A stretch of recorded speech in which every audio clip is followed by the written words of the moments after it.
इंदिरा गांधी आंतरराष्ट्रीय विमानतळाच्या टर्मिनल 1 वर एका प्रवाशासोबत कथित मारहाणीची घटना समोर आली आहे. संबंधित प्रवाशाने एअर इंडिया एक्सप्रेसच्या एका पायलटवर हल्ला केल्याचा आरोप केला आहे. घटनेच्या वेळी आपण कुटुंबीय आणि लहान मुलांसोबत प्रवास करत होतो, असा दावा पीडित प्रवाशाने केला आहे. हे प्रकरण उघडकीस आल्यानंतर एअर इंडिया एक्सप्रेसने संबंधित पायलटला तत्काळ ड्युटीवरून दूर केले आहे. दिल्ली विमानतळाच्या टर्मिनल 1 वर एअर इंडिया एक्सप्रेसच्या पायलट विरोधात गंभीर आरोप करण्यात आले आहेत. अंकित दिवाण नावाच्या प्रवाशाने असा दावा केला आहे की पायलट कॅप्टन वीरेंद्र यांनी केवळ गैरवर्तनच केले नाही तर त्यांच्यावर हल्लाही केला, ज्यात ते जखमी झाले. सोशल मीडियावर व्हायरल झालेल्या व्हिडिओ आणि छायाचित्रानंतर या प्रकरणाला मोठे वळण मिळाले आहे.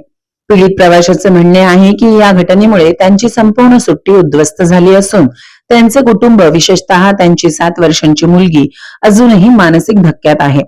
प्रवाशाचा असा दावा आहे की आपल्या 7 वर्षांच्या मुलीसमोरच आपल्याला मारहाण करण्यात आली, ज्यामुळे ती अजूनही घाबरलेली आणि धक्क्यात आहे. या घटनेनंतर एअर इंडिया एक्सप्रेसने निवेदन जारी करत खेद व्यक्त केला असून आरोपी पायलटला तात्काळ ड्युटीवरून हटवण्यात आले आहे.